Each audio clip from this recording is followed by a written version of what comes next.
Yes, welcome back. Man City 3, Sheffield United 0 in an FA Cup semi-final. Through to the final of the FA Cup. Hopefully we'll meet Man United, but you'll probably know by the time this video is out. But Brighton and Man United is the other team in the semi-final, so it's one of those two that we'll see in the final. I think it might be Brighton, but that's to come. But yeah, we're in the final anyway. That's all that matters. A Manc derby would be nice in the final though. But yeah, Man City 3, Sheffield United 0. Game review, let's go. Also, if you're new around here, hit the like button. It helps the video reach other City fans, and subscribe if you're new. And yeah, let's get into it. So yeah, back at Wembley for I think like the 23rd time in the last 10-15 years or so. It's madness. We go at least once a year, usually once, twice a year. Yeah, back at Wembley, our second home, the Etihad down south. But it was a nervy start. Sheffield United, I think, had the first chance. It's just the striker couldn't put it away. He was a bit off balance. It was a bit too close to him as well. But Sheffield had the first chance. We were looking...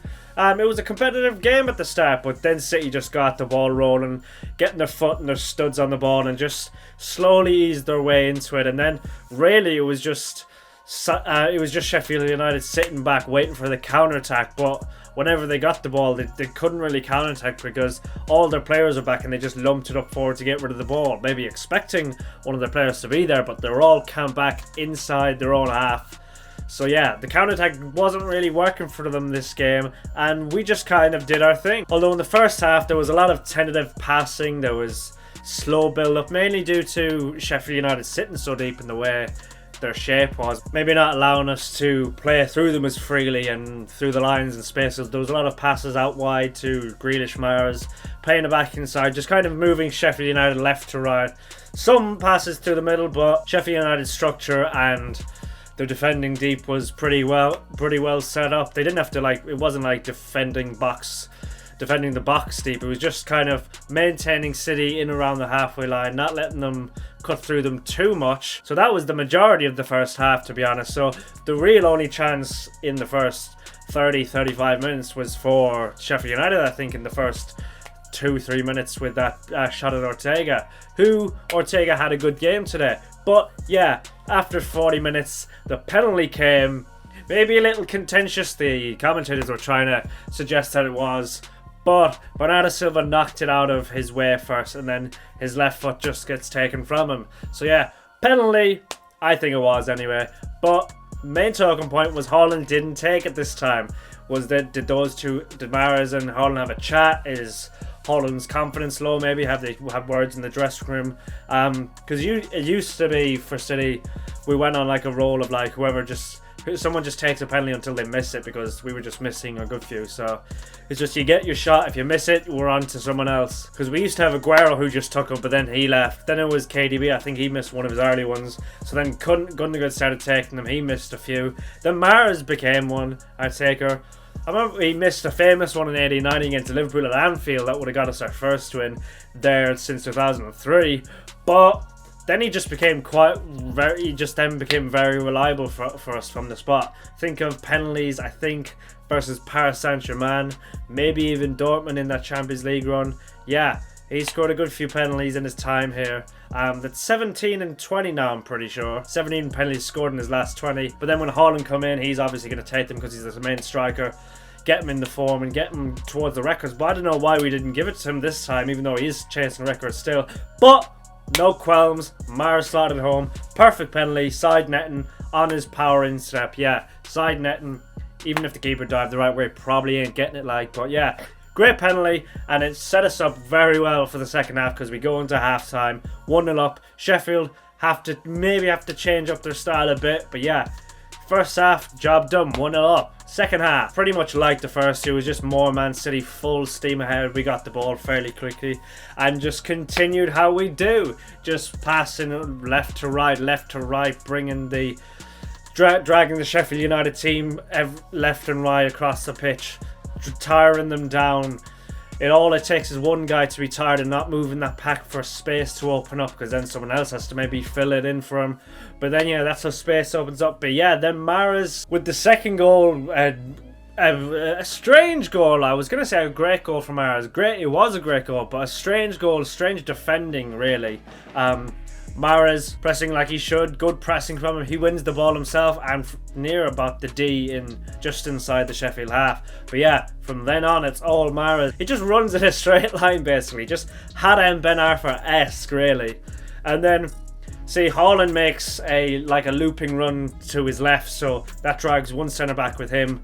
I think Alvarez is the other guy on his right. The other centre back is kind of waiting for that pass out to Alvarez so he can close that down. But maybe he thinks the other defender is gonna close down Mahrez, but he's got eyes for Haaland because Haaland is obviously Haaland. He's gonna create havoc, but Mahrez just keeps going straight. He does a little he scoops it kind of past one person, just runs straight for goal. Base opens up the centre backs, and then Mahrez just coolly passes it home just past the keeper. Yeah, that's 2-0 Man City, and it is cruise control.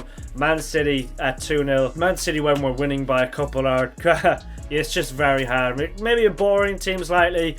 I've seen so many last 15-20 minutes of game just being absolute bore fest sometimes because you just can't get the ball off us when we're 2-0 up. Like, you kind of reserve yourself, or just you think, oh, we're defeated, like your head goes down. But 2-0, that does do that to teams.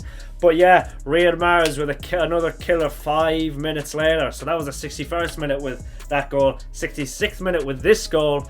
Great goal. Jack Grealish gets the ball on the left just inside the box. There's about 3 players around him. He gathers them all around him. He's just ball rolling it back, dragging it back with his boot, and then kind of chip passes it, so he chips it so it doesn't get blocked and whatnot. But passes it to Mahrez. Mahrez on the volley, side foot, uses the curl. He just kind of side foots and curls it away from the keeper. Yeah, keeper gets a hand to it. I think he should have done better, but yeah, 3-0. Mahrez hat-trick. Magic Mahrez masterclass.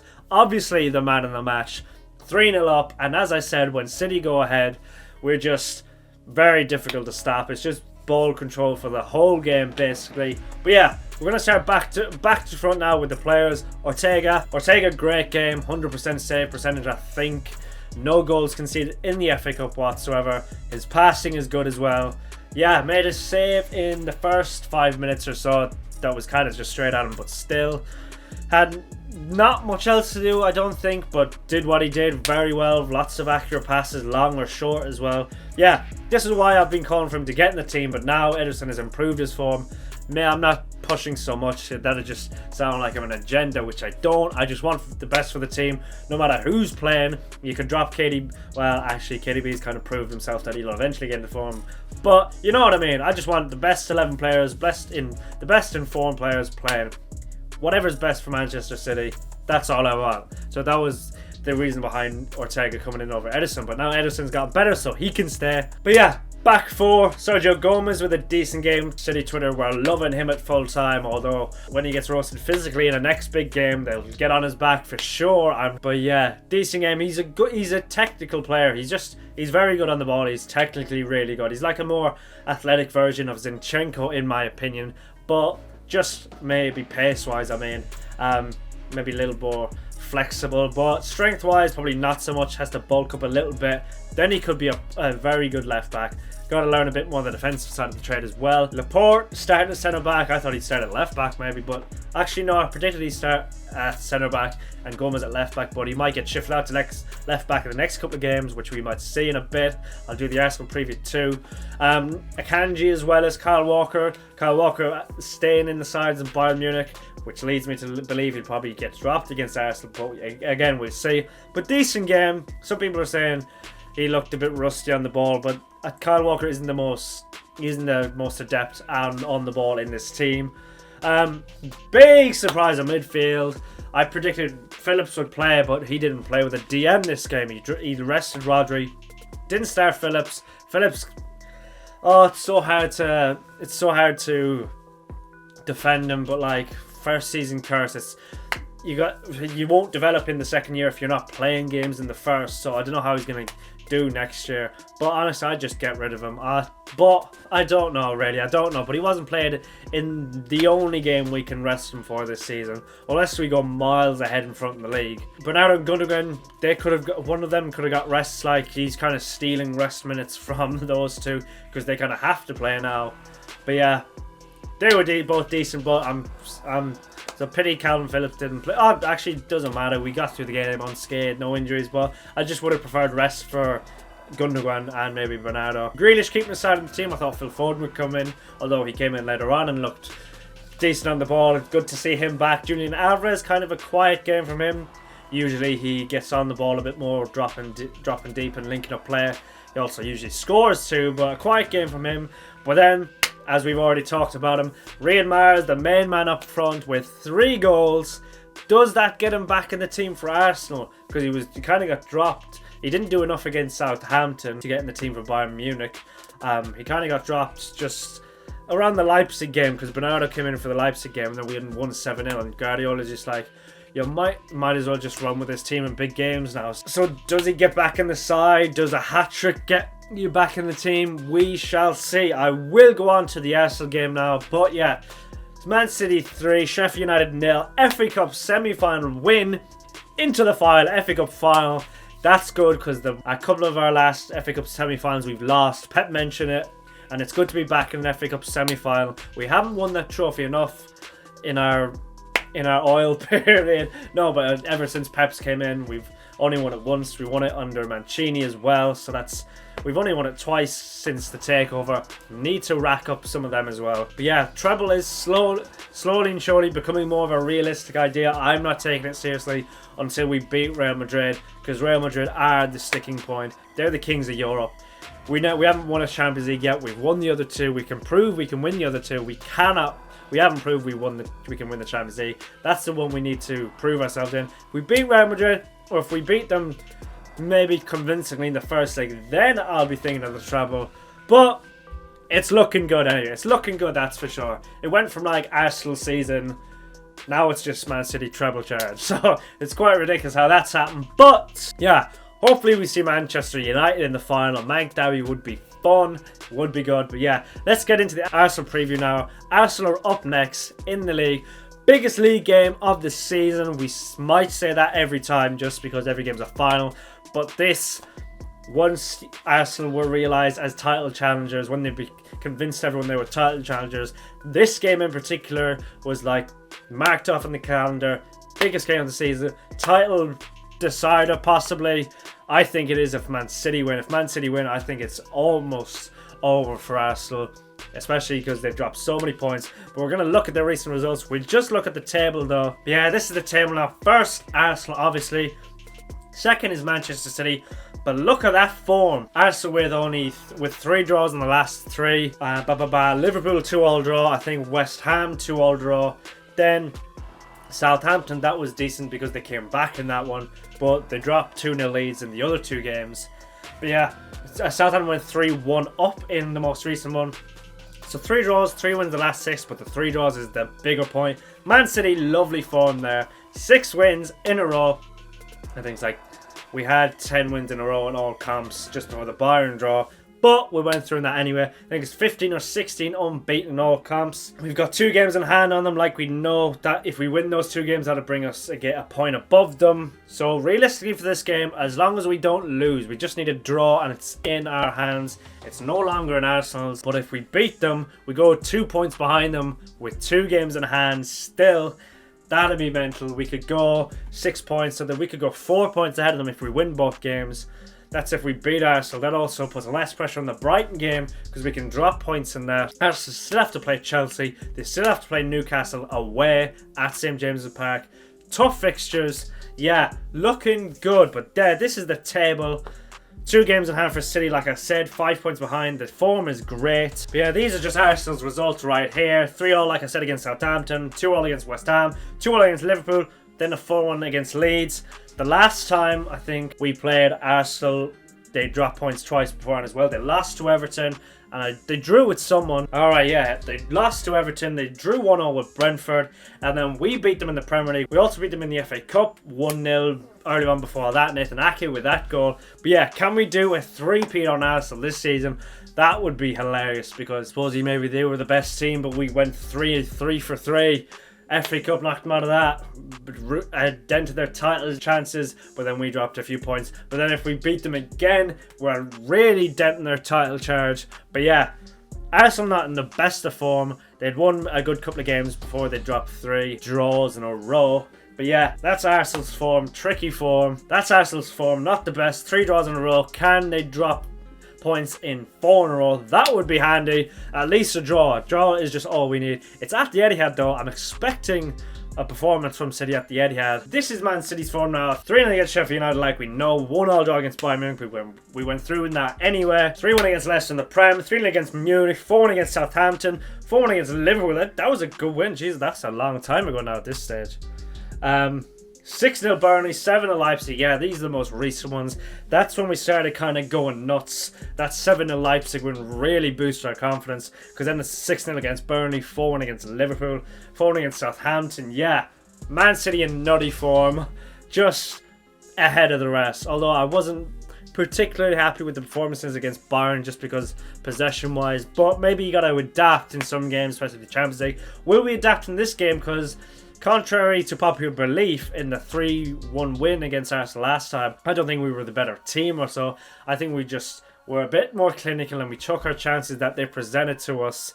Arsenal were probably the better side. If you asked Pep, he might even think so. They had more of the ball and whatnot, but we just capitalised on a couple of mistakes from them. But yeah, will there be some players that are prone to mistakes in Arsenal's lineup? Let's roll into that now. See if any of their injuries are back. So yeah, this is the Arsenal side. Ramsey in goal as per usual. White in the defence with Gabriel, obviously. William Saliba probably not fit enough to get back into this game. There was rumours maybe a week or so ago that they might rush him back into the team for this game. But I don't think he's in a rushable condition. I don't think he's dire yet. Zinchenko back in the side after a couple of injuries in some games previously. He came back last 1 or 2 games. He's been getting so much stick for how emotional he's been. Imagine Arsenal's one of Arsenal's leaders in Zinchenko is basically the little brother at Manchester City. He got the little brother treatment loads at Man City like. But yeah, into midfield we've got Thomas Partey, Odegaard and Xhaka returning. I'm guessing he only dropped off because of an illness on Friday. I'm expecting him to be fine and healthy again by Wednesday, so he's coming back into the side. Front 3 of Saka, he's a guarantee. Jesus, he missed a lot of chances against Southampton, so he might get dropped for Eddie Nketiah. And Martinelli in the side as well, although Trossard could come in for him as well, but I'm just going with that because that's their tried and tested system. It's only really William Saliba not coming in. And yeah, that's the Arsenal side. Man City side to face this and hopefully beat it is this side. Ederson goal, Akanji Stones. One of them is going to be right back, one of them is going to be centre back, who knows. Diaz coming back in for the big game and pushing Laporte out to left back is my prediction. Rodri coming back in, standard procedure. Same with KDB. I thought he might play the FA Cup, but apparently not. But he's back in. Both them got fully rested. Gundogan and Bernardo Silva staying in the side and getting no rest, I'm assuming. I'm just expecting Pep to go back to big game team that he did against Bayern. So that leaves Mahrez out of the side. Gotta suck for him. What does he do to get into the side? A hat-trick against Southampton, and he probably doesn't get back into the team because Bernardo Silva is just kind of undroppable at this stage. He's playing at right wing in those big games in Bayern Munich, but I wouldn't be surprised if he did get back in the side though. Pep was saying how he's struggled to convince Mahrez how important he is to the group, so if he drops him for this game, it's like, you still ain't convincing me. You've just dropped me after I've scored a hat-trick like. So although Mahrez is one of those guys who kind of sulks when he's dropped, so who knows. But big man Haaland is back in up front after getting rested against Sheffield United and the FA Cup final. Yeah, the FA Cup semi-final sorry. He probably played the FA Cup final. Wait, he started the FA Cup final, did he? He did, sorry, yeah. Mine went blank there for a second. He started the FA Cup final. He didn't have the... Wait, did he have the best to get? I completely forgot how it started. Not great. No, I didn't. Sorry. I'm sure I talked about him from Mahrez's goal, taking defenders away. But yeah, doesn't matter about that. Yeah, Haaland back in... No, Haaland continuing on the side, alright? And Grealish partnering him on that left. Basically the same team that played against Bayern Munich. Bar, Laporte for Ake. Yeah. That's the team against Arsenal. What are my predictions? We could do with a draw. I just no loss, but it's at the Etihad. we'd probably go for the win. A draw isn't the worst, like I said.